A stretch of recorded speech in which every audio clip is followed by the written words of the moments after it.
What's up, guys? Welcome to Only Film Fans, where two film buffs get into the thick of their favourite movies.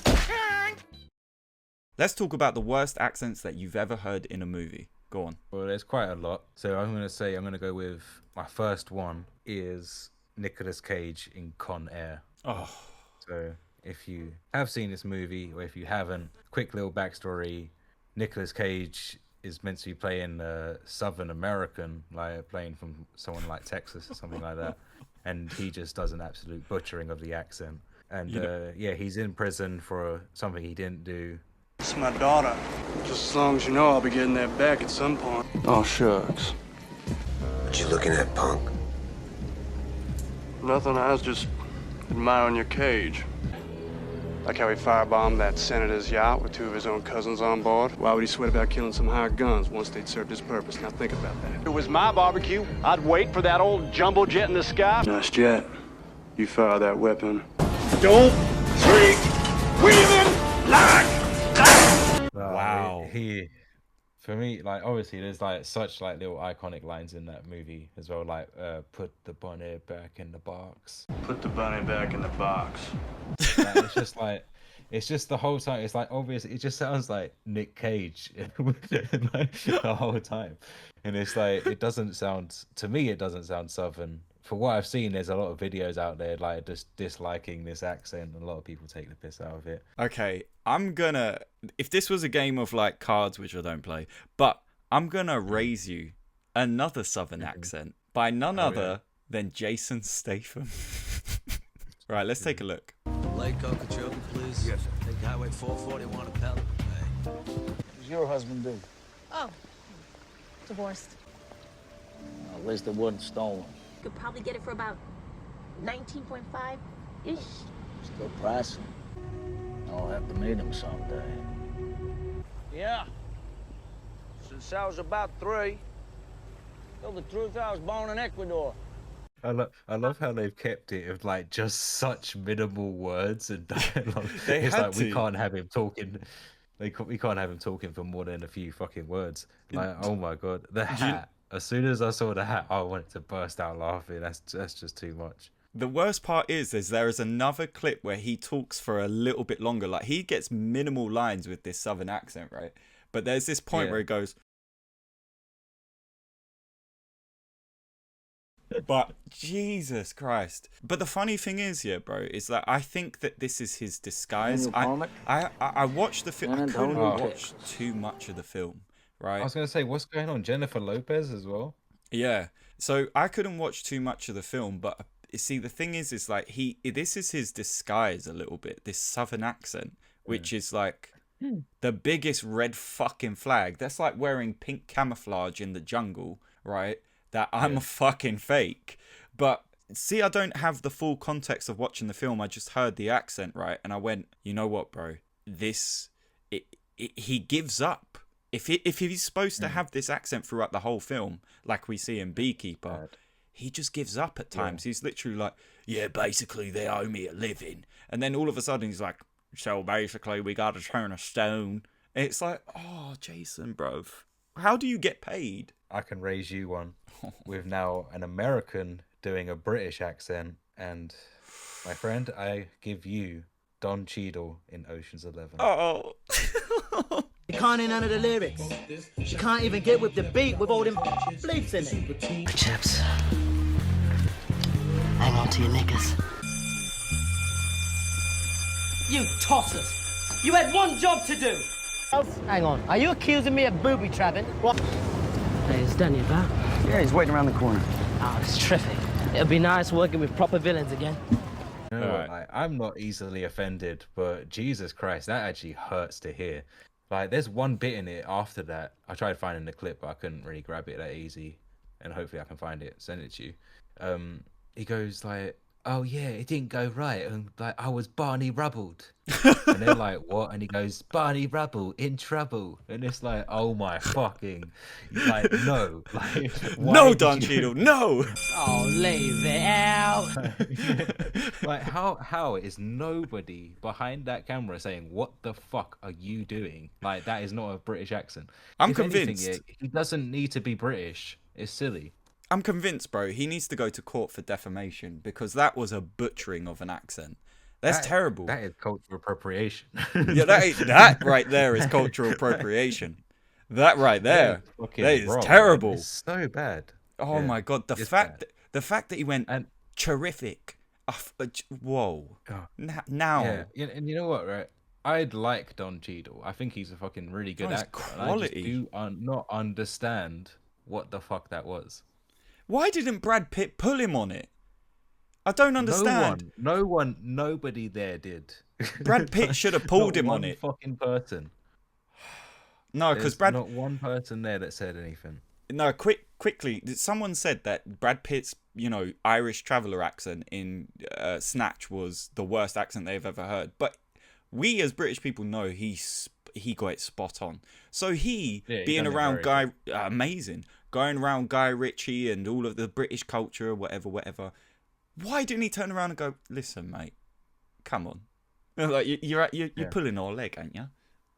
It's terrible. It's ridiculous. Jesus. Well, fuck it. This is a crime against humanity. This is a crime. Okay, since we're doing this thing where you give me a bad accent, I'm going to raise you a terrible American doing a British accent. And it's Evan Johnny Keat doing a British accent in Frontier. Let me show you.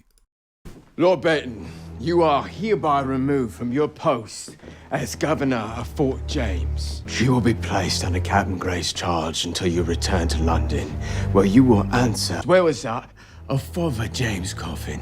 It's sworn affidavit to Lord Fisher. Yeah, that was bad. Now that is a crime against humanity. That is not. I'll let Don Cheadle get away with it. It wasn't even that humorous. With Don Cheadle, it's like I find it funny. I can watch the movie and I find his accent funny. I can't sit through that and watch that show. Honestly, it gets worse and American, worse. Yeah. He's American, and it gets worse and worse as you watch the TV show. Like, don't get me wrong, you've got Aquaman himself. Yeah, no, I know. You've got Aquaman himself in the TV show, right? And it literally draws you in, thinking, like Jason Momoa is fantastic in this TV show, right? And where it's set, it's setting up to be this beautiful TV show, and then this guy comes along giving it the old Gavna Biggin, and it's like, oh. And the funny thing is, what makes it worse than Don Cheadle's performance in Ocean's 11 is that he's mixed in with a bunch of English actors. Like Jason Momoa keeps his sort of like American accent, and it's a bit broke. You know what he's like. But so Jason Momoa does a British accent as well? No, he doesn't. No, he keeps his American accent because he's half Irish, half Cree Native American, right? And so he's got the accent from there, and he keeps it. And there's a lot of British actors and whatnot, like some that have got Scottish accents, some that have got that Queen's English British accent. That guy he was talking to.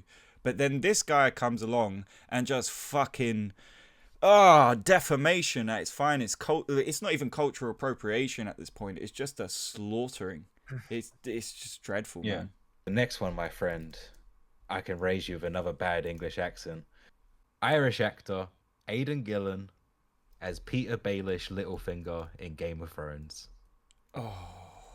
Because there was moments where this guy absolutely made zero sense, and his accent changed not only season to season or episode to episode, it changed like halfway through talking. Sentence to sentence. So, you know what? I actually noticed that. I think nearly everyone who watched Game of Thrones pretty much noticed that. I remember when me and my dad used to watch it, as soon as Peter Baelish would come on screen, we'd both just laugh our heads off. I'm not going to fight them. I'm going to fuck them. That's what I know. That's what I am. Well, it wasn't the man that I chose, my lord. It was Catelyn Tully. When you find yourself in bed with an ugly woman, best close your eyes. Get it over with. Ah, the Starks. Quick tempers, Slow minds. I did warn you not to trust me. Knowledge. I loved your mother since the time I was a boy. And yet you betrayed her. Yeah, But, cool. Yeah, there's a lot of Peter Baelish of him just absolutely not making sense or like gibberish and just falling in and out of this accent that he's supposed to do. Yeah. It's not the worst. I have to say, it isn't the worst. I mean, I find it's kind of difficult for Irish and Northern English, like, you know, like the Northerners, like Scouse or Newcastle. Manchester, not so much, but like those two places, they struggle to do accents. Charlie Hunnam. For me, it wasn't. Oh wait, 1 second. For me, it wasn't like the worst accent, but it really took me out of when I was watching Game of Thrones. It would take me out of watching it. Yeah, because the accent just didn't fit in the show. Oh, 100%, 100%. Because what I found with a lot of the accents in it, a lot of them are quite consistent to a certain degree, where they're very, it's like old English, and you get some like Davos, I forget his first name, it's been such a long time since I watched it, like they have that sort of different areas of England accent, and it makes sense from where they come from. Like up north you got the northern accent, but Peter Baelish, like there were no Irish, motherfucker. There were no Irish. And he just struggled, man. I don't know, man. I think it's not the worst accent. There are worse. Yeah, there are worse ones. Yeah, for real. Yeah, I'd say. What was your next one? I'd say I'm gonna have to raise you. It's kind of what I was saying with northern actors trying to do different accents. Like, so Charlie Hunnam is one of them that struggles to get accents off. Wait, isn't Charlie Hunnam American? No, he's not. I'm shocked myself. Charlie Hunnam's actually English. No, I'm checking this now. Sorry. Go for it. He's from Newcastle, mate. No. Yeah, he's from Newcastle. Okay, no way. He's from Newcastle. What?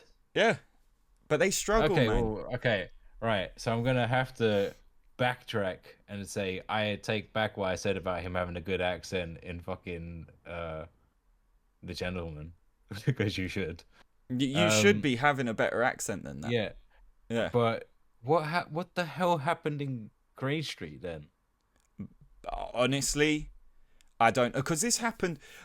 This is funny enough. The next clip I'm about to show you is Green Street. Oh, for fuck's! Oh, I had to bring it there. But you know what? I did have this one on the list, and I took it away because I was thinking like he revived himself for The Gentleman. Now I'm the dickhead. No, little bits of digging, little bits of digging, man. And this is what you find. How are you going to do a better American accent than a British accent when you're British? Sons of Anarchy, he smashed it. And then went south of the river and then went... I know, right? I thought it was American trying to do a British accent, but turns out he's from this place. Right, let's take a little look. Let me see. I think you should get on the next train and fuck off out of here. Oh, fuck off. You're having a bubble. But whatever it is that you Yanks do in Jolly Old. A tom-tit, shit. It's Roman slang. Like bees and honey for money. These boys don't know about your old man. And if I was you, I'd keep it that way. But our firm is top-notch and everyone knows it. You teach? Yes? Cheeky slag? I just don't understand. You're fucking English. Like, and yet Frodo makes more sense than you. Does he have like a very... Trust me. And like he must have a very strong Newcastle accent. I don't know what the correct terminology of that is. But... Newcastle, because they'd say Liverpudlian, from the tune, Geordie accent. Geordie accent, that's the one. Yeah. So like, does he have a proper Geordie accent then? Well, from this film, yeah, he must do, because he don't sound Cockney. He said bees and honey, and I said, sorry, what, mate? Yeah, like you sound Australian, then you sounded American, then you sounded like something else. Like, yeah, he's just gone off the rails. rails. Have you ever been to London? I wouldn't mind. It's about football hooliganism, right? And you're in London. Everybody behind the cameras probably are English or from London, and no one pulled him aside and said, "It's just not working out, Charlie." He's like, no one said no one said a word. Even Bother. Do you remember the film well? Or like the guy Bother, where he was like, "Yeah, proper." Like he was real. I remember Bother. Yeah. He didn't turn around and go, "Listen, mate." He proper looked like the type as well. Like for me, for casting, as like a person who's not. He's a character, but he's not really a big character. I'm sure he was in other films before. I think he was in another film, that Harry Brown film. I'm pretty sure he. Yeah. That's a good film. For me, that's perfect casting. I mean, he looked like he looks literally like the guy you would see in a pub on like that every fucking other night. Football, like always going to West Ham games. It's like they just picked him from the stadium. Went, bro, can you act? Like, and he just went, don't worry, I'll give it a go. Like he just give him a few fucking stellars, he'll be fine. Yeah, pop him a few quid, he'll do it. Yeah, he smashed it. But back to Charlie Hunnam. But fucking hell, that's I'll give that one to you, man. That's that's top tier. That's a bad accent. That's top tier defamation from your own kind, apparently. Definitely should have kept that. Yeah. Although, but then I guess like that's perfectly fine. I guess he done like what the South Park does to Jewish people. So trust me. Because utterly took the piss out of us and made money out of it. Yeah, trust me. Absolute bastard. Right, hit me with your next one. Going back to a British actor, I now have a very what we would call him. I would say Ray Winston is quite a high up actor in England. Like, give or take the word. I wouldn't put him as an A-list, but usually quite a lot of people know Ray Winston. They respect him. So they respect him. And how can you not? Because he's a brilliant actor. Yeah. But I give you Ray Winston in The Departed, doing a Jersey accent. Well, I say Jersey, it still sounds like Essex because it's obviously Ray Winston. Oh God! Do you know me? No. Well, I'm the guy that tells you there are guys you can hit, and there's guys you can't. So I'm gonna make a fucking ruling on this right now. You don't fucking hit him. You understand?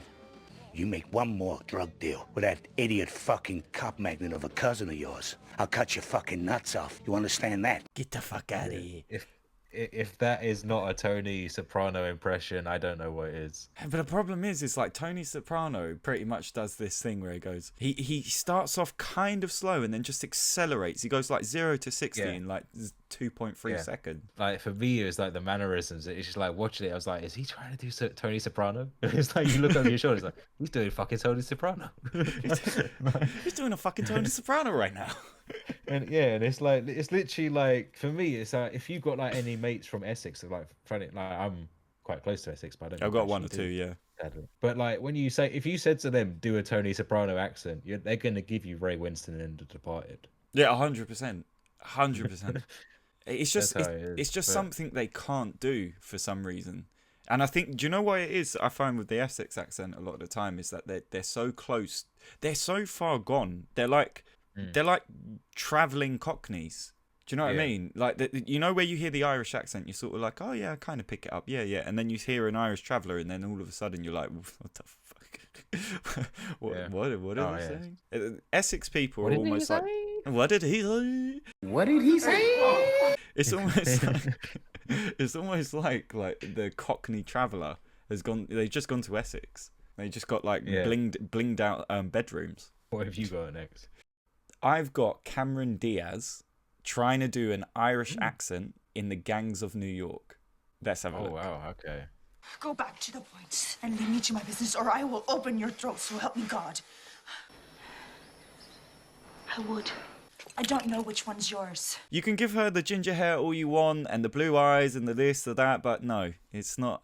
And the fact they're both doing an Irish accent poorly, I don't know, man. You know what? I wouldn't have gone ginger hair. I probably would have gone darker hair, almost like a dark brown to a black hair. Or even if you get probably look a bit more. Or even if you get like mousy brown, you know, that sort of I think that would make her look a bit more Irish than just the orange. The orange to me is giving off kind of Scottish vibes, and it's just like the face is just giving off American. It's just quite confusing. Yeah, 100%. I like Cameron Diaz, and obviously I like Leonardo DiCaprio, but like I've never actually really noticed his accent in this film either. But hers was pretty bad. It's like it would start off correct, or I'd say somewhat correct, and then change to Cameron Diaz. She'll get like a sentence, like she'll nail a sentence in the Irish accent, and then there's like a phrase of, do you know where I noticed that actors and actresses lose their accent when they have to get more emotion into the voice? Yeah. Oh yeah, I get that. Yeah.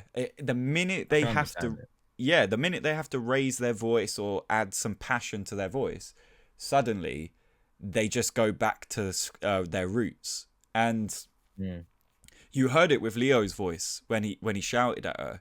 Do you know another one as well? I know this is a bit of an honourable mention when we're talking about Leo, right? Is when you're watching Django Unchained and Leo has that accent. When he shouts at him and says, "What's it gonna be, Doc?" He sounds he comes out. He does come out when he goes, he comes out of accent completely. He sounds like Titanic Leo. He sounds like just regular Leonardo DiCaprio. Yeah, it is true. It must be very hard, to be honest, to get that type of accent right and the emotion at the same time. Yeah, 100%. I mean, we're sitting there fucking especially take after, like, especially it might be a thing of take after take after take. Like this one, he might not have done the accent, but he done this specific thing, and this is so much better to keep. Yeah, 100%, 100%. Like I'm not shitting on him in Django. I thought it was amazing. I know. But it's just like you clock these little nuggets here and there that, apart from Cameron Diaz trying to do the Irish accent, I mean, geez, it's not that great. For my final one this time, we have, as I said, it's gonna have this one, what is actually the main last one, and it has an honourable mention. Okay. Just in case, just to put the cement down, I give you John Malkovich in Rounders. It's John Malkovich. It's a quick backstory. It's John Malkovich doing a bad Russian accent. Let's just say that. I'm going to say bad Russian accent because that is the way it is. Okay. Let's take a look. You have left in the morning. Last card coming. It hurts, doesn't it? You can't believe what fell. All your dreams dust. Hops down the fucking drain. Your fate? Motherfucker! You volume! That is it! This son of bitch all night, it chick. Pay that man his money. Oh my goodness gracious me. And obviously, the next one from John Malkovich is Johnny English. Him doing a French accent is just as insulting to French people. Sorry, can I help? Pascal Sauvage, jumped up Frenchman. But of course, you're Johnny English. I've heard all about you. And between you and me, let me go and search for your nibbly cheese. Oh, no. The French are, after all, fantastic waiters. Les Français. You know what? I like John Malkovich, but I don't know if you've seen this interview with Matt Damon, and he was actually in the clip before when they was script reading for the scenes, or like, you know, when they sit down and get it all ready. Yeah, table reading. A table read, thank you. And then apparently, so Matt Damon was sitting opposite, obviously, John Malkovich, and John Malkovich pulls out this Russian accent, like literally, and Matt Damon thought he was joking, and he goes, everyone else around the table just stood up and started applauding as if he'd done like amazing. And he goes, and whilst they were applauding, like John Malkovich leant over to Matt Damon and said, "I'm a terrible actor," and then started laughing. And I was thinking, oh my god, like this fucker is so. I love John Malkovich so much, but Jesus Christ, man, his accents are just too. They're not too good. Bad. Yeah, they're bad. Oh, they're awful. Like we're talking like this, and suddenly the action. If you don't have my money, and he leans across the table, and I lean in, and he looks at me, and he goes, "I'm a terrible actor." I actually had another clip to show you as my last clip, right? But seeing as this has been like a final boss battle round, right? And you pulled out the bag, Pascal Sauvage from Johnny English, I'm gonna have to pull out Talladega Nights, John Turturro. Oh my god. Let's take a look. Well, what have you given the world apart from George Bush, Cheerios, and the Fry Master? Really, smarty pants? What did French land give us? We invented democracy, and the blowjob. Those are three pretty good things. Hey. And 69. You know the 69 with the head near that bit? We came up with it. Ricky Bobby, I have come here to defeat you. Like it's like, is he trying to do it bad on purpose, or is that Sasha's actual French accent? I don't know. In all honesty, he gets away with it because you know what he's trying to do. Yeah, but that's the thing though. Like, we don't really hear that many Kazakhstani people. Yeah. And or like, other than absolutely like in UFC at the moment, you hear a few of them, and none of them sound like Borat. No, at all. like at all. Like, they sound kind of just more Russian, or like yeah, just like a Slavic, Chechnyan. Yeah, exactly. It's like and it's Slavic. like yeah, so maybe he is a lot more worse at accents than we gave him credit for. Like, yeah, no, 100%. I think because none of us Bruno knew what doesn't really sound Austrian. No, he sounds American. Yeah. It's Prada, hello. Oh, man. He's hilarious, man. But that's the thing with like him. You don't expect it. Like, you don't expect him to be good at them. If anything, him being that bad at them is what makes him funny. And I don't know. Yeah. I know it's fallen into the worst accents, but it's like, honestly, to us, because we're not French, we don't take offense to it. But the French are sitting there going, "Oh, sacré bleu!" Like, what is going on? And yeah, that's how we feel when it comes to the British accents, like Don Cheadle, or even the guy from Frontier. Because I'm not even going to say it. He's lost naming rights at this point. Mm-hmm. No, he doesn't deserve it. No, 100%. But that rounds up all the good accents, all of the worst accents. Bad accents, yeah. The good, the bad, and the ugly. Yeah. Yeah. I actually did watch a really good film recently. I don't know if you've seen it yet. Is Ferrari. And talking about accents. No, wow. Maybe I'm wrong because I don't know really what a traditional Italian accent, apart from one accent. That I felt that Adam Driver smashed it. In all honesty, I felt like he was convincing. Like, his Italian accent was very, very convincing. But he's like that in The House of Gucci as well. Yeah, I haven't seen that either. Oh, you should watch those two films are really good. But you don't like Lady Gaga, so no, not really. No, I think she's a good actress. I liked some of her songs back in the day. I can't really get into her acting. I think she's good. I did watch two films, and one of them, it's on Netflix, and it's called Home Team. It's a Kevin James movie. You know, one from King of Queens, like Adam Sandler, Robert Schneider, and all that stuff. And it's about, obviously, that old traditional, like, there's a bad failing team and like the football coach comes and like does it. But for me, it really felt like watching a movie back in the 90s. Like, I had that same type of comedy and like building up to it, which a lot of films don't really have now. So if you're out there and you like those type of movies, if you haven't seen it, I actually do kind of recommend that. I'm gonna give Another that a watch. Another film I watched finally was The Flash, the new one with Michael Keaton, Batman. And obviously, oh my god, the CGI is the worst CGI I've ever seen in my life. I know I'm so late to this, but I didn't want to spend any money on watching this movie. It was already doomed before it came out, though, because everybody was talking shit about it then. Big time. But the thing is, like, people were talking shit about it because of Ezra Miller, and I would say he's not what ruined this movie. It was the CGI, because the story's fine. I like him. Flash is, for me, he's meant to be weird. Like, he's not a really cool guy, but he has a very cool power. Yeah. And the story of it was awesome. It's just the CGI was so freaking bad. And what they kind of done with Batman Michael Keaton, I didn't really like, but it's kind of like, oh yeah, this is Batman Michael Keaton, but I don't necessarily think it was the one that we've seen in the previous movies. It seemed like it was a different one. Yeah. Oh wow, that's a shame, man. That's a shame, because there was a point I felt like DC might be stepping up to rival Marvel in some ways, and I know it's not part of that sort of studio, because I'm pretty sure the guys that made Batman versus Superman and The Flash, and I'm pretty sure, I could be wrong, but I think they're part of the same sort of studios putting those films together, whereas you had the Joker, I know, independent, Todd Phillips, wasn't it? Yeah. And then you had the new Batman that Barry Keoghan is going to play the Joker in the new one and whatnot. But that style, I felt, for DC movies is what they should have pushed with if they truly wanted to rival Marvel and be different and up there, though. But it's a shame. It's a shame. It's a Shazam shame. Thank you for listening, guys. If you like the content, please subscribe to the channel, and we will see you next time. Peace.